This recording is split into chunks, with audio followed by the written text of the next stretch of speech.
जय नवोदय।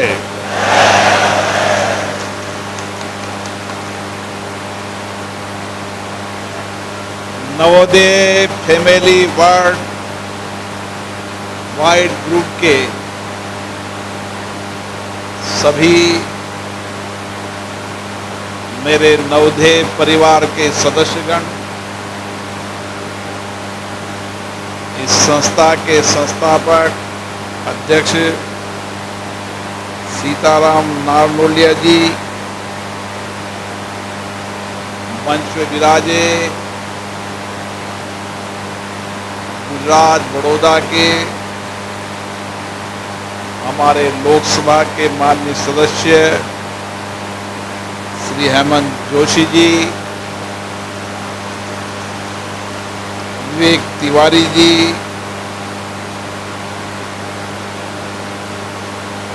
मेरे मित्र शरद कुमार जी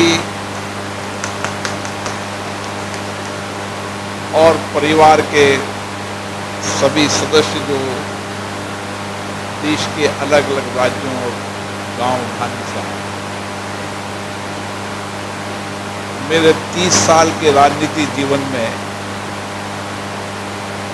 मुझे पूर्व छात्रों एल्यूमिनियम के कई कार्यक्रम में जाने का अवसर मिला, लेकिन मैंने ऐसा परिवार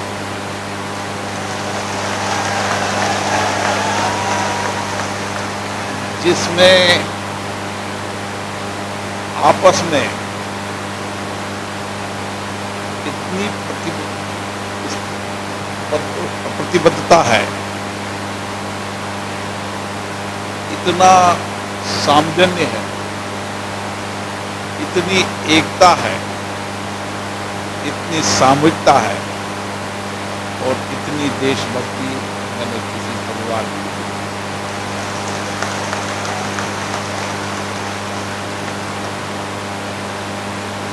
16 लाख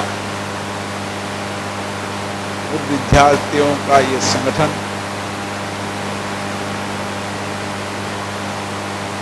निश्चित रूप से अपने लक्ष्यों, अपने उद्देश्यों और किस तरीके से सामूहिक प्रयासों से हम देश को आगे ले जा सकते हैं, देश में नया परिवर्तन करें और जो कुछ भी हमने हमारे छात्र जीवन के अंदर सीखा है, अनुभव प्राप्त किए, संस्कार प्राप्त किए, उसका लाभ देश को। शरद जी भी मुझे बता रहे थे कि एक विद्यार्थी प्रारंभिक जीवन के अंदर 6ठी क्लास में कोई उम्र ज़्यादा नहीं होती, कोई 11 साल का होता है, कोई 12 साल का होता है, कोई 13 का, कोई 14 साल का। उस उम्र के अंदर जब परिवार से दूर रहना बहुत मुश्किल होता है और विशेष रूप से उस परिवार के लोग जिन्होंने आर्थिक तंगाई भी देखी है, घर में चुनौतियां भी देखी है, घर में अभाव भी देखे हैं, माता पिता की कड़ी मेहनत भी देखी है, उन परिवार में से निकलकर और प्रतिस्पर्धा के साथ एग्जाम देकर नवोदय विद्यालय में प्रवेश होना और उस प्रारंभिक जीवन के अंदर जब संस्कार परिवार के हैं, उन संस्कारों के अलग अलग रहन सहन, अलग अलग भाषा, अलग अलग कल्चर के सब परिवार के लोग एक साथ एक विद्यालय में पढ़ना, एक साथ रहना और अपनी जिंदगी के उन महत्वपूर्ण दिनों को एक साथ गुजारना, ये जिंदगी के सबसे महत्वपूर्ण और सौम्य क्षण होता है। और उस स्वर्णिम समय के अंदर आपने एक बेहतर शिक्षा प्राप्त की, एक उत्कृष्ट शिक्षा प्राप्त की, एक अच्छे संस्कार प्राप्त किए, अच्छे विचार प्राप्त किए। क्योंकि एक साथ रहने, छात्रावास के रूप में छात्रावास में रहना, एक साथ उठना, एक साथ खेलना, एक साथ पढ़ना, एक साथ खाना, आपका कोई संबंध नहीं होता। लेकिन जब एडमिशन होता है, सब एक बेच में मिलते हैं, फिर साथ साथ रहते हैं, तो एक ऐसा संबंध हो जाता है, एक भाई जैसा संबंध हो जाता है, एक बहन भाई का संबंध हो जाता है, और ऐसे गहरे रिश्ते आपके बन जाते हैं, तो गहरे रिश्ते जिंदगी भर रहते हैं। और गहरे रिश्ते आपके अभी भी बने हुए हैं। सीताराम जी बता रहे थे कि हम कैसे परिवार हैं, वो हर समय, चाहे अच्छे सुनहरे दिन हो, चाहे संकट आपदा का समय हो, हम सब सामूहिकता के साथ रहते हैं। क्योंकि हम उस उम्र के अंदर आकर, पड़ाव के अंदर आके साथ रहने लगे थे, जब हमारे जिंदगी की शुरुआत थी कुछ सीखने की। उस समय हम साथ रहे थे, तो 6 वर्ष बहुत होते हैं एक साथ होते हैं। और वो एक साथ 6 साल रह भी लेते, लेकिन सीताराम जी जैसे नहीं होते तो शायद संगठन में बनता, एक माला में, और एक अच्छे विचारों की माला, एक अच्छे संस्कारों की माला, सत्य पर आधारित माला कभी टूटती नहीं, मजबूत होती है। वही माला आज नवोदय परिवार है।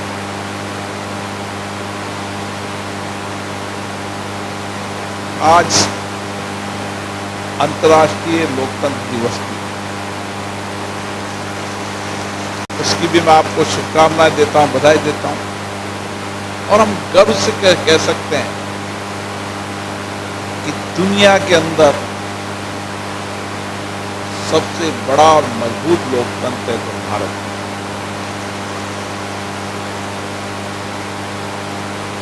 दुनिया में हमारे से पहले भी लोकतंत्र रहा होगा, अभी है भी सही, लेकिन हमारा लोकतंत्र आजादी के बाद का लोकतंत्र,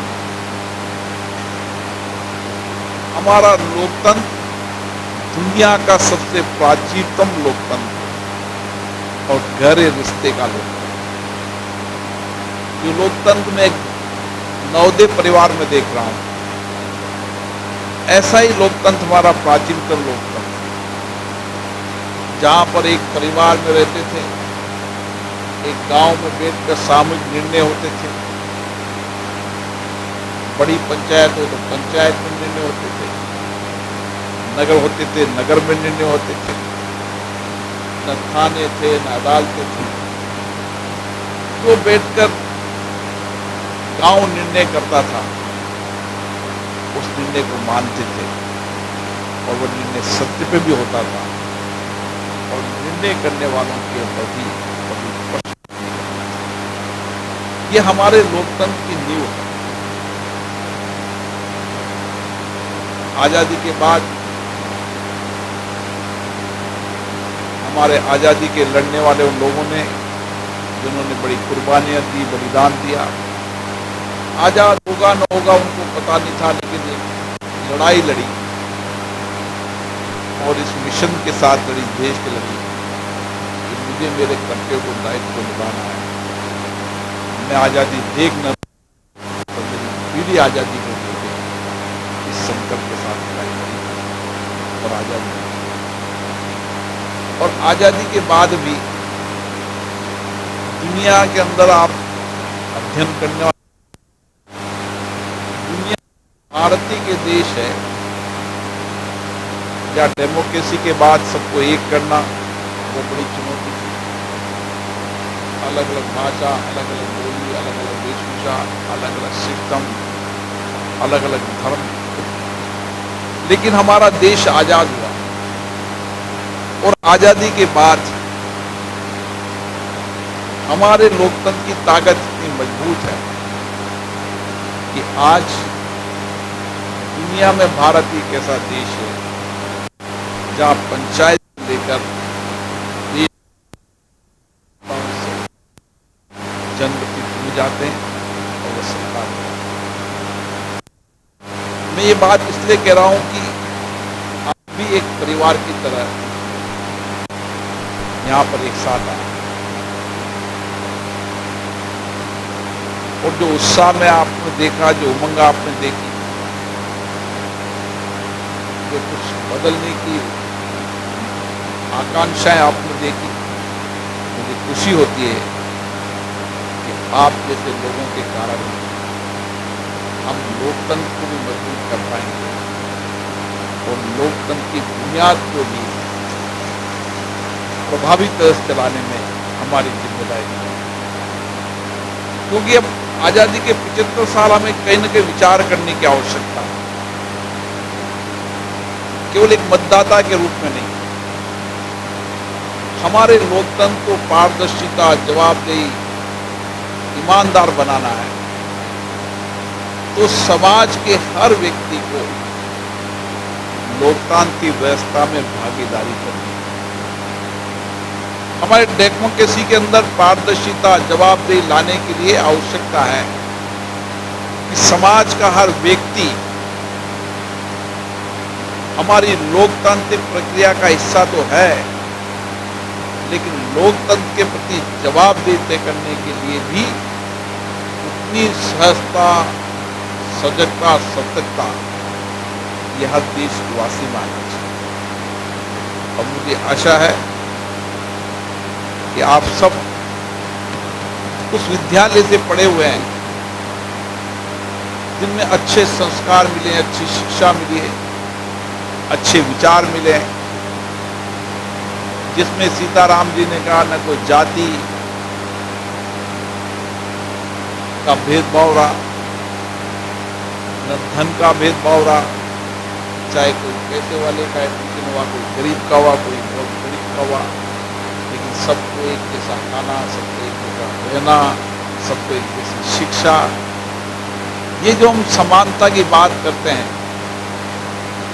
सद्भावना की बात करते हैं, अलग अलग कल्चर से, अलग अलग आर्थिक सामाजिक रीति रिवाजों से आने के बाद हमारी सामाजिक समरसता का संदेश भी नवोदय विद्यालय से मिलता है, जो मैं आपके आंखों में देखता हूं।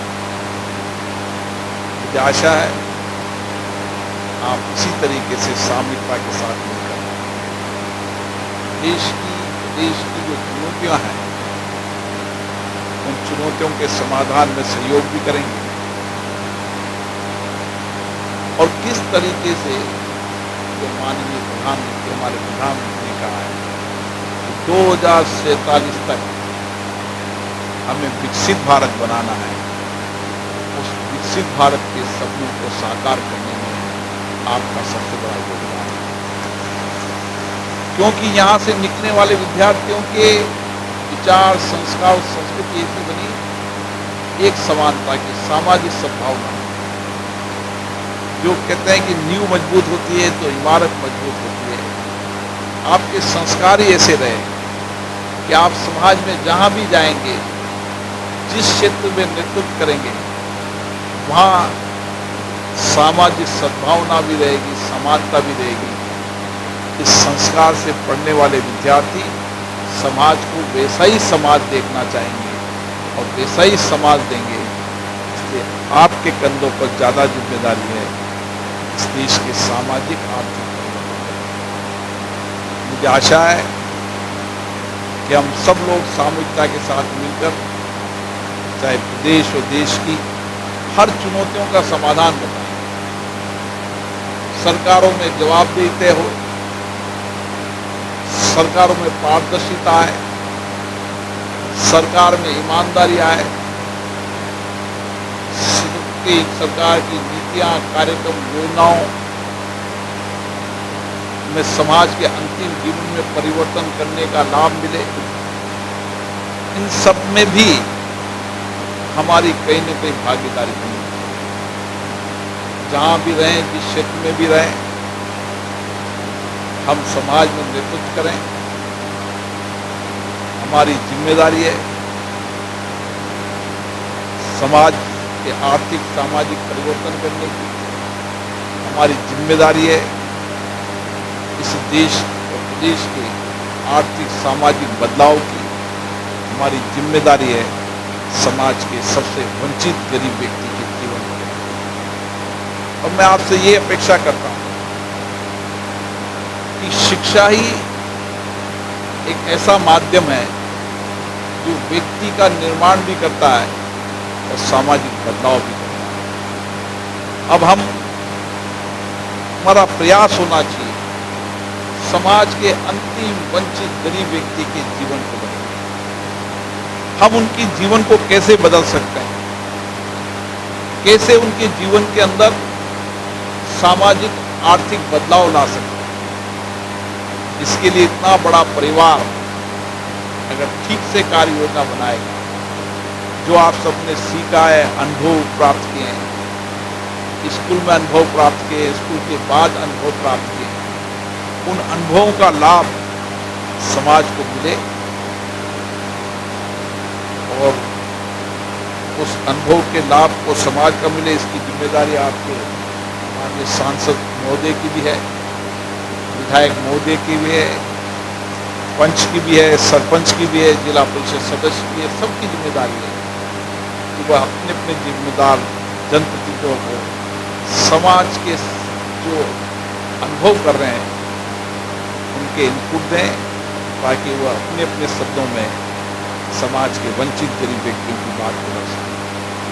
और आप भी अपने जीवन के अंदर जहां भी आपकी आंखें देखें, जहां भी आपको महसूस करें, आप जिस चुनौतियों से लड़े हैं, अब आने वाली पीढ़ियों की उस चुनौतियों का समाधान कैसे किया जा सकता है, क्योंकि आपने गरीब वंचित जिंदगियां जी, इसलिए आप दुख परेशानियों को समझ सकते हैं और उनके जीवन में परिवर्तन कर सकते हैं।